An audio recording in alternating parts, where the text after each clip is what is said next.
video, we're going to be focusing on the posture Padmasana or Lotus pose.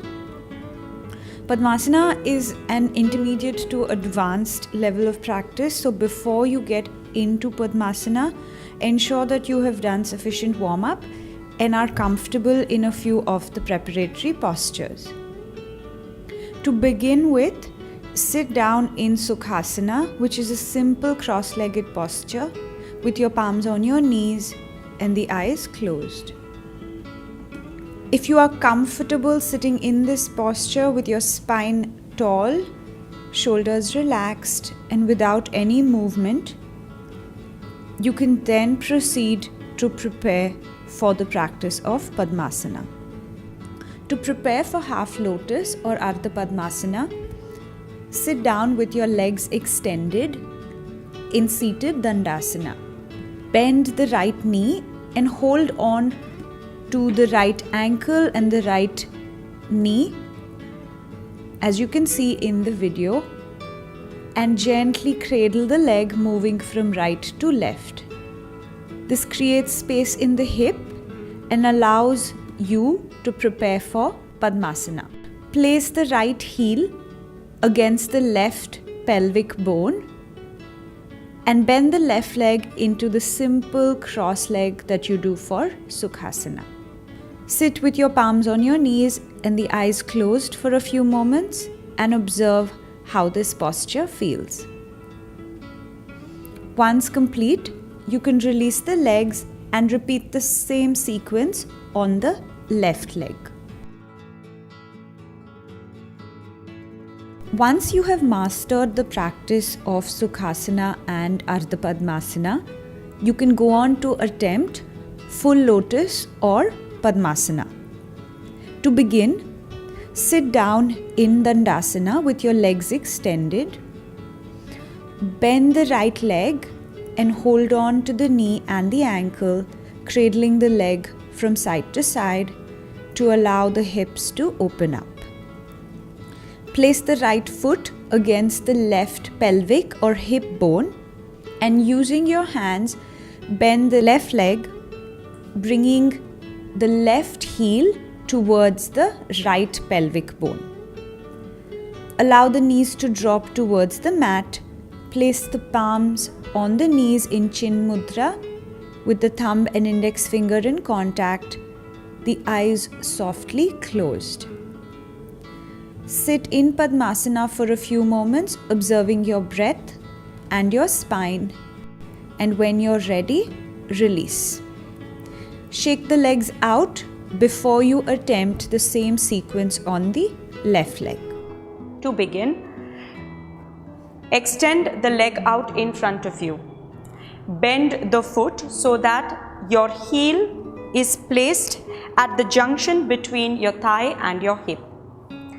See to that your toes are pointing inwards and your back is nice and straight, lengthening through the back and keeping the chest nice and open. As you inhale, you raise both arms up, extending the spine further, and as you exhale, you hinge forward, coming down from the hip and trying to bring either your chin or your forehead into the knee. Hold for 5 deep breaths.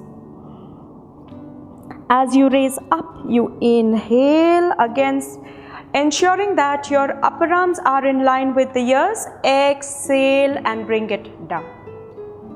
Repeat the same thing on the other side. Begin to lie down on your back and place your heels as close as possible to your butt and hold your ankles. Make sure your thumb is outside, and when you're ready, slowly inhale and lift your hips all the way up.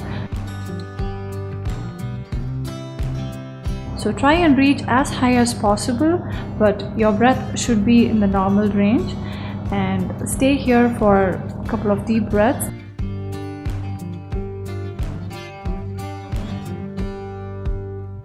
You want to release the posture. Exhale, gently put your hips down to the mat and relax in Shavasana.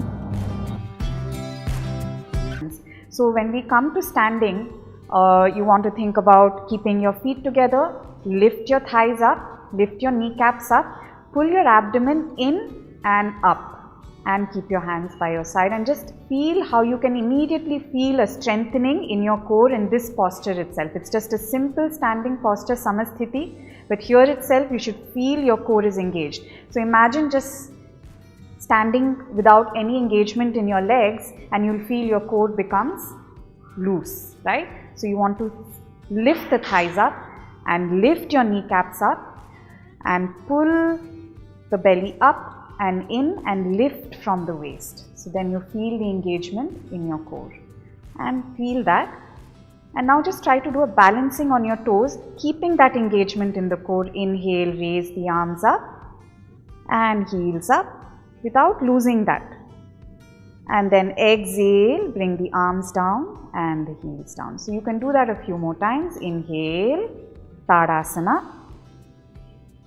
Exhale, arms down and heels down.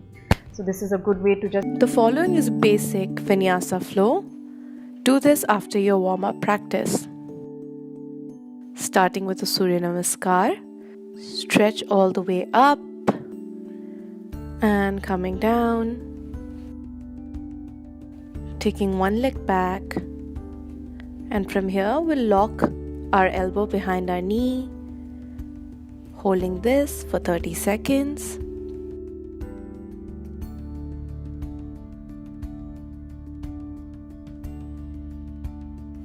Followed by Trikonasana.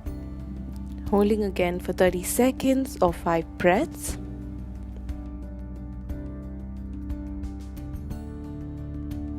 Basic stretch. We'll try to get our forehead to touch our knee.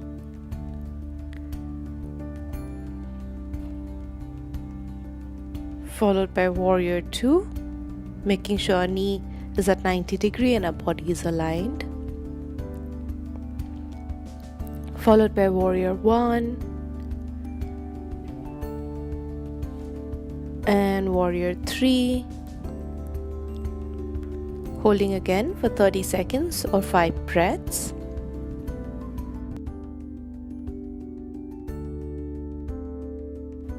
Asana, Santolanasana, knee chest chin, Bhujang, Parvat,